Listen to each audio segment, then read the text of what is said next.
Israel Mbonyi ni umuhanzi uririmba indirimbo z'Imana, ni umuhanzi ufite izina rikomeye cyane muri East Africa, ni umuhanzi ufite izina rikomeye cyane muri Afrika ndetse no ku isi muri rusange ku bantu bavuga ikinyarwanda ndetse n'igiswahili, cyane ko amaze kwigarurira imitima y'abantu benshi cyane bumva igiswahili, ndavuga abanyatanzania, abanyakenya ndetse n'abagande, hakaba harimo n'abanyarwanda bumva ikinyarwanda. Indirimbo ze nyinshi cyane kandi nziza zagiye zikora ku mitima y'abantu.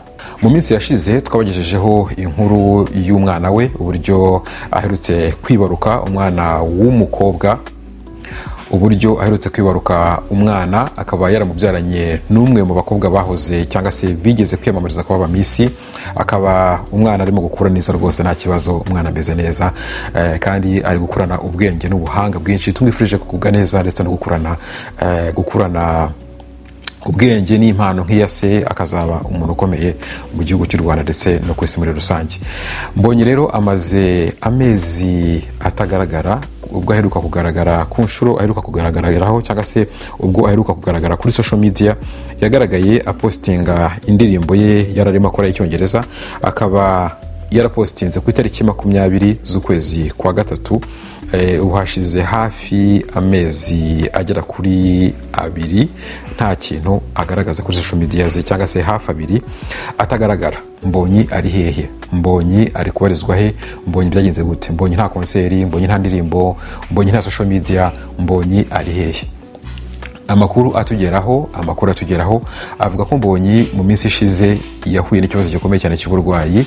Yahuye n'uburwayi bwamuzengereje cyangwa se bwamushegeshe ku rwego rukomeye cyane, kugeza n'ubwo yageze aho bamubaga, kugeza ndetse naho yagiye mu gihugu cy'Ububiligi bakamukorera operation, bakamubaga ndetse bakamuvura nyine ku rwego rukomeye, ku rwego rwo hejuru. Bikaba bivuga ko Mbonyi ashobora kuba yararwaye kanseri. Amakuru yacu rero tuyakesha abantu batandukanye ndetse n'inshuti ze za hafi. Hari umushuti we twaganiriye ku murongo wa telefone yaduhaye ikiganiro, ariko aravuga ati Paulin, mu by'ukuri ntabwo nifuza ko amazina yanjye cyangwa se ijwi ryanjye rijya ahagaragara, bitewe n'uburyo iyi nkuru iba ari sensible mu bantu b'abashuti be. Bibutse ko mu nshuti ze nta bantu benshi babizi, donc abantu benshi bamuba hafi ntago babizi.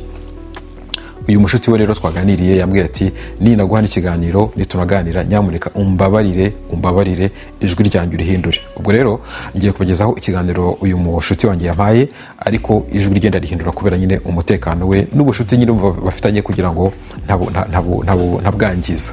So reka rero mbashimire cyane, reka twumve uyu mushuti we uko yatuganirije. Urapore, nibyo aya makuru niyo nanjye narakurikiranye. Inshuti yacu umuhanzi dukunda Israel Mbonyi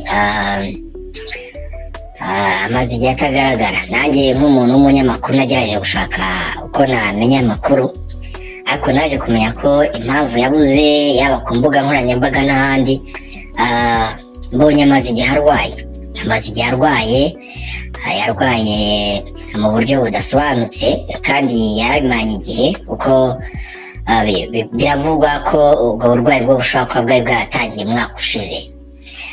Hano mu Rwanda rero baragerageje, ariko nk'umuntu ufite n'ubwo bushobozi biba ngombwa ko ajya mu gihugu cyo mu Bubiligi. Agezeyo baramuvura, bamukorera operation, baramubaga n'igice cy'amaguru, navuga hano mu bice by'amakwisi. Nyuma yaho rero yaje kuva mu Bubiligi araza, ariko mu by'ukuri ni umuntu, murabizi, ni umuntu udakunda ko ubuzima bwe nk'ubwo abushyira hanze, bitewe no kumva adashaka ko habaho ikintu cy'impagarara mu bakunzi be. Byabaye ngombwa ko abigira ibanga cyane. Natwe kugira ngo tujye kubimenya, twatangiye kubimenya cyane mu gihe cy'ikiriyo cya sekuru. Urabizi ko sekuru aheruka kwitaba Imana. Biba ngombwa rero ko tugerageza gushaka amakuru, twabatse ni gute Mbonyi atabonetse rusororo guherekeza mu sekuru, kandi ni umwe mu bantu bari inshuti cyane. Rero kwa kundi umuntu aba anyuranyura mu makuru mu bantu ba hafi yiwe, twagerageje kugenda tumenya aya makuru. Gusa ntabwo tubivuze kugira ngo dutere ubwoba abantu, kuko Mbonyi Musa arimo aragenda yoroherwa, arimo agenda amera neza, ku buryo nibaza ko ngira ngo abaheruka babonye niba atari kuri Twitter n'ahandi yapostinze ifoto yishimira ko yabaye umwe mu bahanzi batoranyijwe hari award yo muri Afurika y'Epfo, bamushyize mu ba nominees, ni ukuvuga ngo harimo mu bantu bari guhatanira ibyo bihembo. Rero bivuze ngo Mbonyi ubuzima bwe buri kugenda bumera neza, nubwo muri iyi minsi yashize bitari bimeze neza nyuma y'uko bamaze kumukora operation. Abantu rero hari ibyagiye bivugwa byinshi, hari abagiye babyita amarozi, abandi babyita kanseri, ariko kugeza uyu munsi amakuru ntanga ni amakuru mfite nizeye. Sinamenya ko uburozi bubagwa, ariko kanseri wenda yo bayibaga bayishiririza, ariko igihari ni uko yabazwe, yakorewe operation uyu munsi, ariko ameze neza, arimo arakira, aratuje. Mbonyi nk'uko musanzwe mumuzi, ni umuntu udakunda ko ubuzima nk'ubwo bujya hanze, byagizwe ibanga cyane, ariko hari abantu bamwe babizi nubwo batazi ngo ni ibiki yarwaye.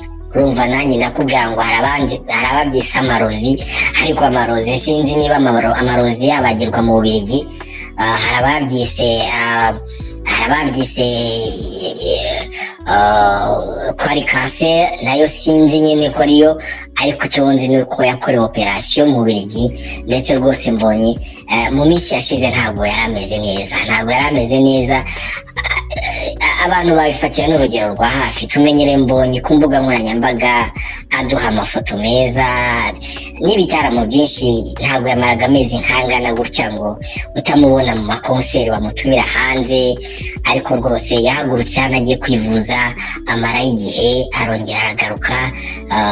N'ikiriyo cya sekuru yabashije kuboneka mu kiriyo, ariko kujya gushyingura ntabwo yahabonetse, bitewe n'uko yirindaga iyo publike, kugira ngo abantu batamenya Mbonyi ubuzima bwe, ko ni umuntu ukunda guhisha cyane, ni umuntu ukunda guhisha amakuru yiwe, ntabwo ari umuntu ukunda kuba ashaka ko amakuru y'ubuzima bw'abantu bayamenya buri munsi.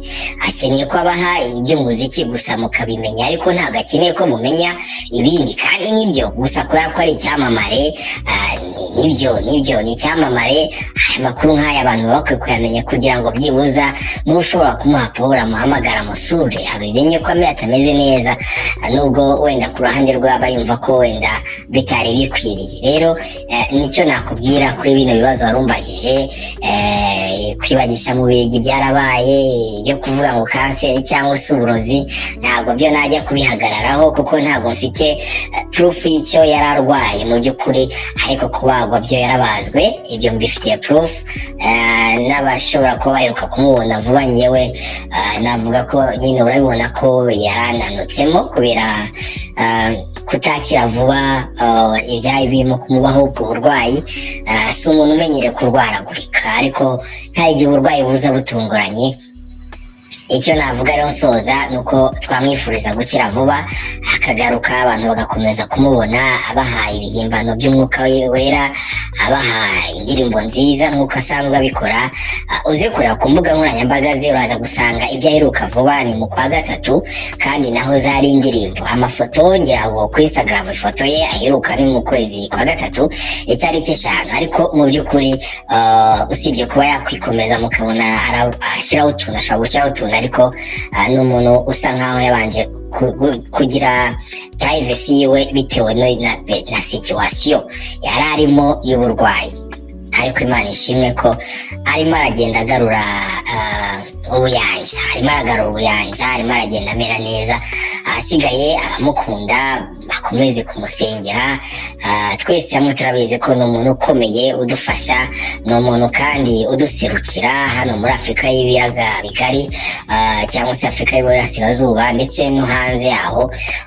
Twizera ko tuzongera kumubona vuba ngaha mu bitaramo, cyangwa se yongera kutwiyereka ku mbuga nkoranyambaga.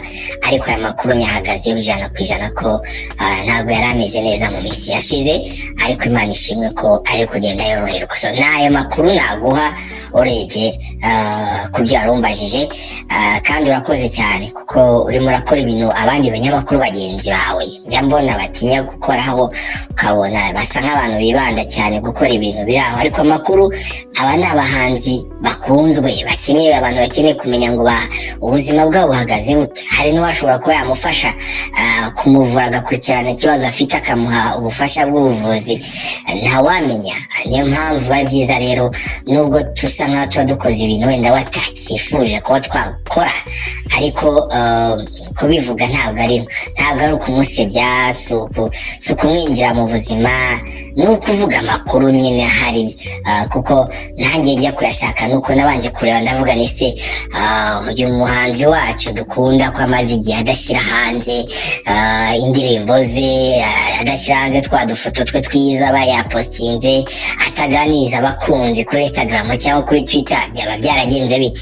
Ibyo rero byatumye nshakisha uburyo bwo gushaka ayo makuru, ariko Imana ishimwe ko nanone uyu munsi turi kubivuga arimo aragenda yoroherwa amera neza. Urakoze cyane rero, unsuhuriza abantu b'iyo ngibwo Tamasimbi Canada, uti mukomere cyane. Mbonye rero nk'umusore udufasha cyane kandi ufasha abantu benshi, nkuko nabivuze muri East Africa, bumva igiswahili, bumva ikinyarwanda. Yarimo gukora indirimbo cyangwa se yaramaze no gukora indirimbo yo mu Cyongereza.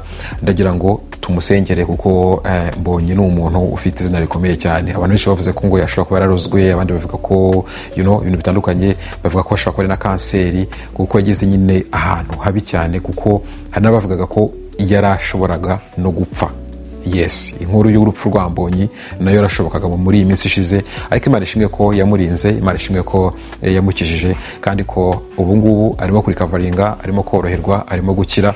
Reka rero twese ahantu turi, abantu dukunda Mbonyi, abantu tumushyigikira, tumusengere kandi twizere ko azakira akamera neza.